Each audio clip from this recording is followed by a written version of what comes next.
ઉપચારાત્મક શિક્ષણ કાર્ય ધોરણ 1 વિષય ગણિત।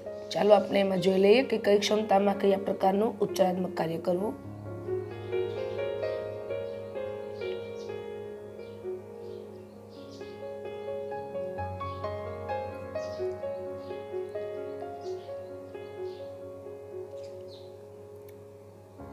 પહેલી ક્ષમતા છે કે 20 સુધીની બે સંખ્યા સરખાવે છે થી મોટું થી નાનું જેવા શબ્દોનો ઉપયોગ કરે છે। તો પેલું દરરોજ વિદ્યાર્થીઓને સમૂહમાં અને વ્યક્તિગત 1 થી 20 સીધા અને ઉલટા ક્રમમાં બોલાવવા। મૂર્ત વસ્તુઓ દ્વારા સંખ્યાની સમજ આપી।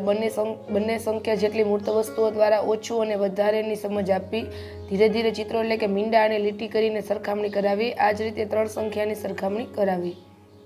બીજી ક્ષમતા છે મૂર્ત વસ્તુઓનો ઉપયોગ કરી 18 સુધીની સંખ્યા માટે સરવાળાની સંકલ્પના સમજે છે અને તેનો પોતાના રોજિંદા જીવનમાં ઉપયોગ કરે છે।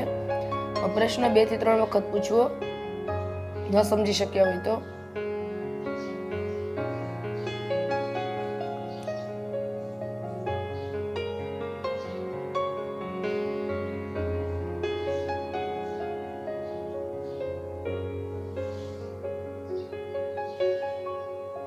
ત્રીજી સંકલ્પના છે સિક્કા અને નોટ વડે 20 રૂપિયા સુધીનું મૂલ્ય દર્શાવે છે।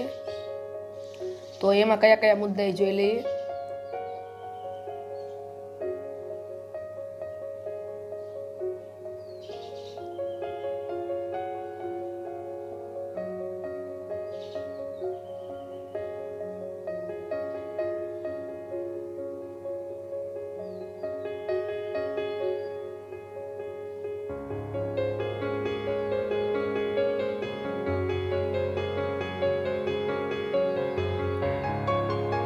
ચોથું છે ચિત્રો કે અંકોની મદદથી માહિતી ભેગી કરે અને નોંધે તથા ચિત્રો જોઈને સાદી માહિતી તારવે। જેમ કે બગીચાના ચિત્રમાં જુદા જુદા ફૂલ જોઈને તારે કે ચોક્કસ રંગના ફૂલ વધારે છે।